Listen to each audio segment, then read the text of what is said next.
My name is Brother Robert Muhammad. I am the student minister of the Honorable Minister Farrakhan here in the city of Wilmington, state of Delaware, Mosque number 35.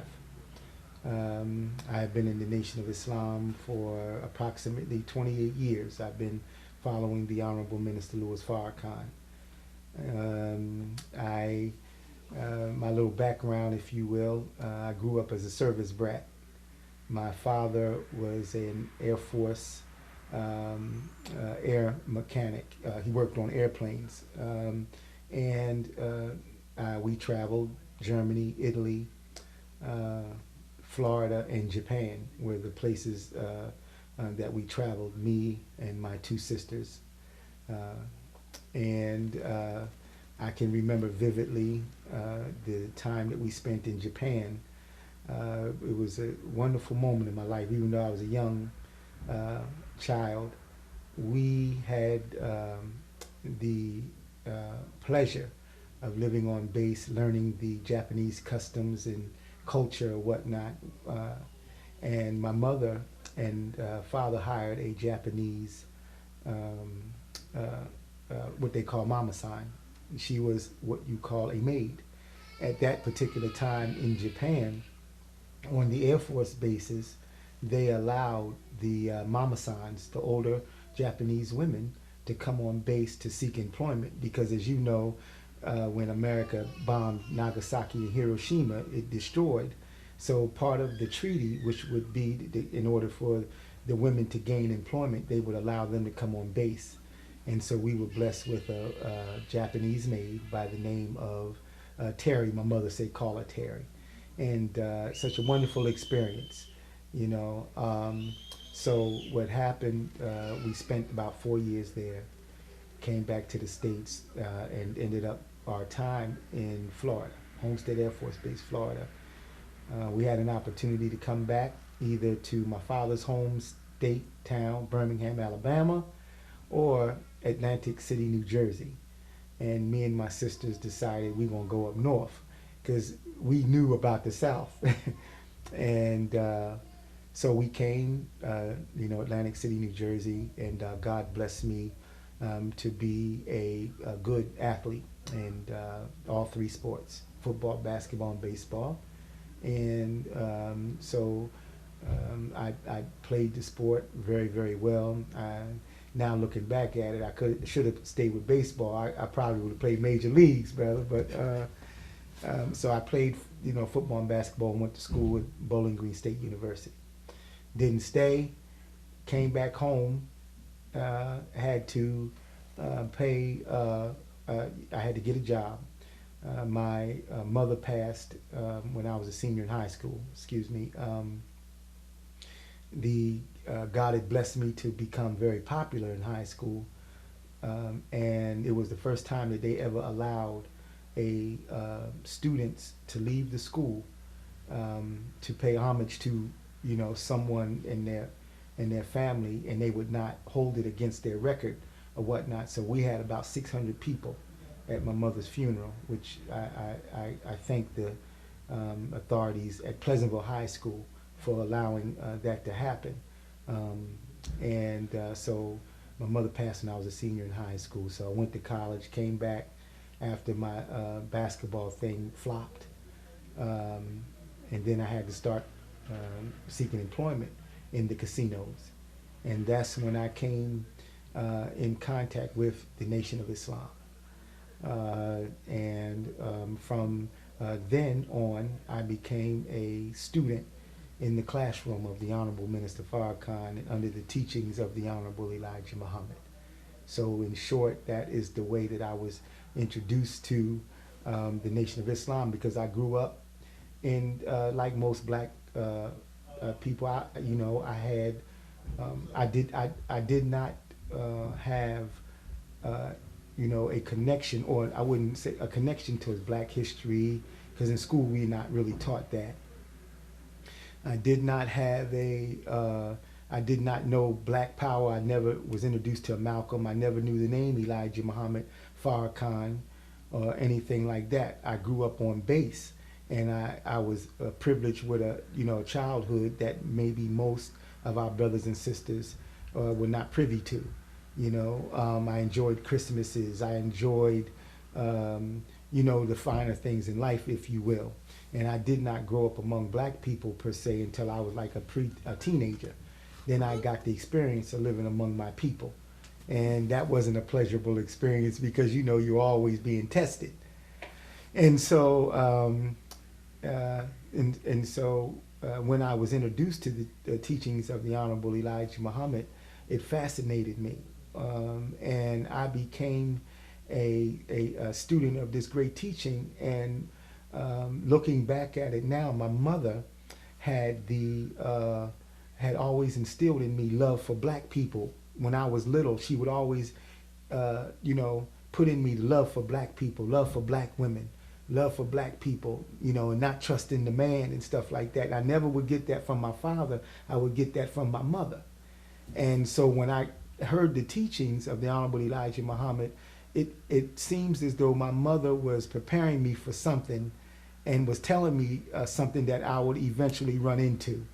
And so when I became a student of the Honorable Elijah Muhammad, I thanked my mother in absentia now because it's because of what she had put in me, and now it was coming about that I'm running into what she put into me. So, and this has been my now tenure in the Nation of Islam since 82, 83, from Atlantic City. And the Minister Farrakhan blessed me to be the minister there in Atlantic City, Mosque number 10.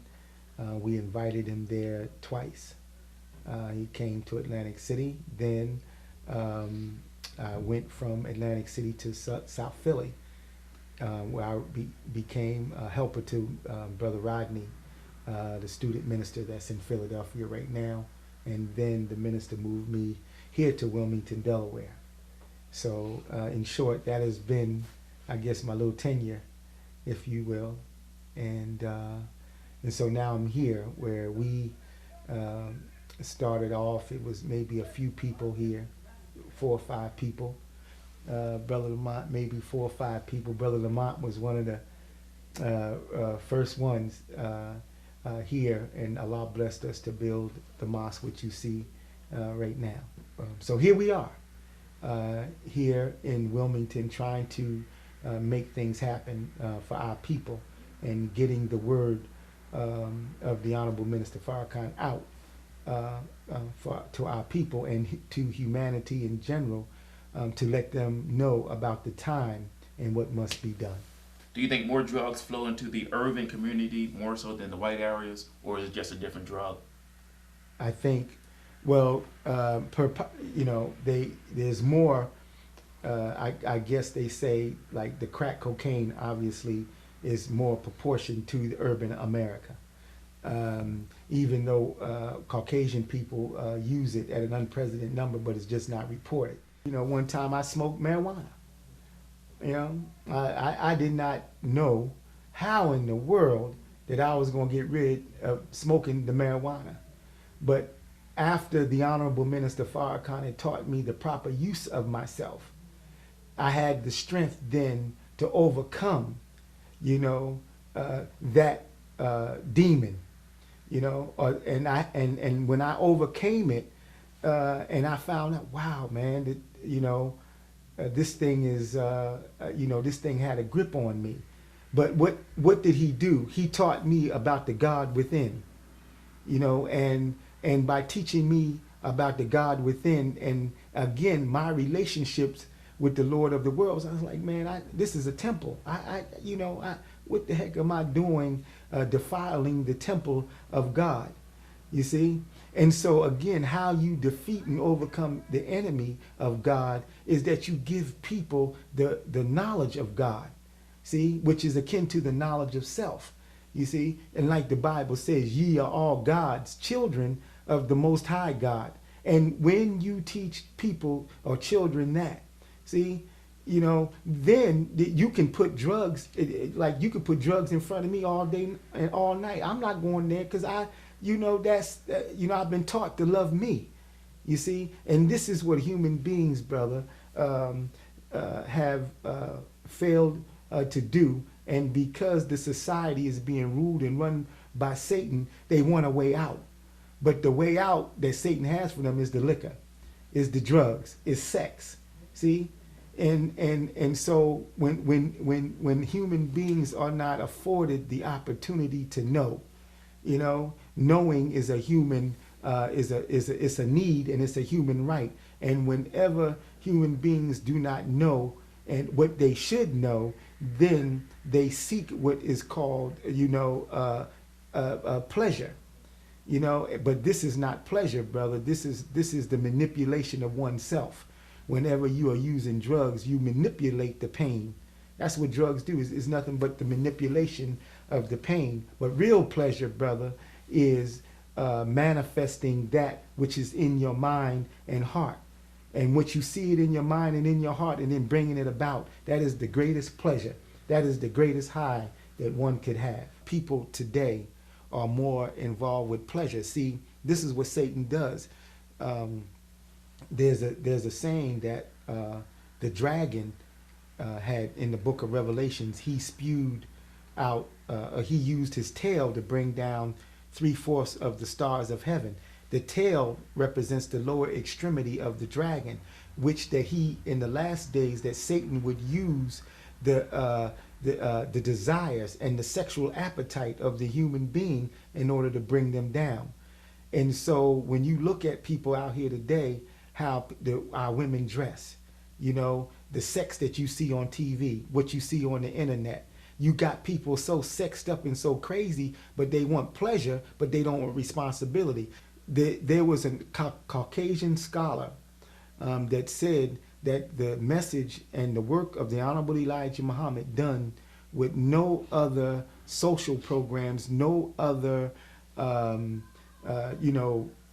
NA program. The Honorable Elijah Muhammad was able to take the black man off liquor, was able to take the black man off drugs, able to take the black man off of the needle and all of that. He didn't use no abracadabra. He just taught them the knowledge of themselves. And this is really what the human being is really seeking, is their connection to their God.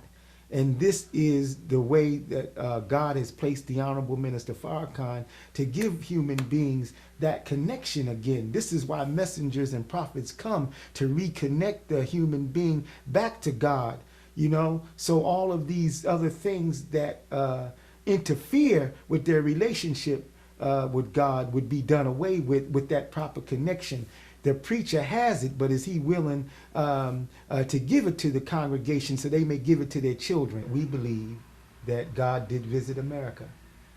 And when you read Deuteronomy 18:18, that God would raise up like it unto thee, Moses, that as it was in the day of Moses, so shall it be in the last day. You're going to have the same situation. So when the black man and woman's experience in America mirrors the experience of the Egyptians. So as God visited Egypt, because he heard the moaning and the groaning of the children of Israel, because they had served Pharaoh for 400 years. So God desired or wanted to make a great nation out of them. And so what did he do? He didn't send nobody. He came himself, raised up Moses and told Moses, you tell Pharaoh that I am sending you, and tell him I am that I am. That whole situation, when you read that, that was a sign of what God would do today. This is a modern day Egypt. And we have served our former slave masters for 400 years, and God has come. That is above top secret. Black people don't know God has come. You see, and that he raised up a modern day Moses in the Honorable Elijah Muhammad, and a modern day Aaron in the Honorable Minister Farrakhan. Moses leaves just as the Moses of yesterday left, goes back and gets juice and gets power to bring down Pharaoh.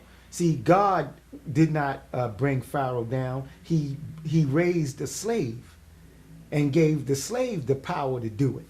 So the Honorable Minister Farrakhan tells the world that the man that you thought was dead in the Honorable Elijah Muhammad escaped the death plot and now has been given power.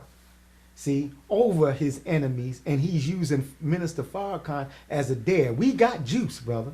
So Farrakhan is daring them to do what they plan on doing, and watch God and his Messiah do what they are going to do. Black people are going to be delivered, brother. We got juice and we got power, and that's what the enemy does not desire that we know. See, so what they could do is sit on the sideline and watch the greatest show on earth, which is the deliverance of the black man and woman. It don't look like we got any hope, and we are told don't even use no weapons, because God is too cheap for God. God is going to deliver us, brother. You see, and that's going to happen. And I am 100% in agreement, and I'm with the Honorable Minister Louis Farrakhan, that black people are going to be delivered, brother. You know, or else there is no hope at all. But see, I say to my beloved brother, Christian pastors, when they read about the teachings of Jesus, that is referring to a black man that God raised here in America and now has been given power and authority. And now he's called the Son of Man. And Minister Farrakhan is his servant, is the Paul of your scriptures, is the Aaron. And yes, he is a little Jesus and a messenger among us. We're going to be held responsible for our congregation. See, and the Honorable Minister Farrakhan told us, brother, that one day that our people will go up and they will take the life of those of us that are in that pulpit for not telling them the truth and not telling them of the time and what must be done. They will kill the preacher in the pulpit because they said, you got me, you had me here all this time, and you sat, you did nothing. You see, you knew this and you knew what was going to happen, but you were too cowardly, you know, to tell me what was going on. And so this is the dangerous situation that those of us who call ourselves preachers are in today, brother.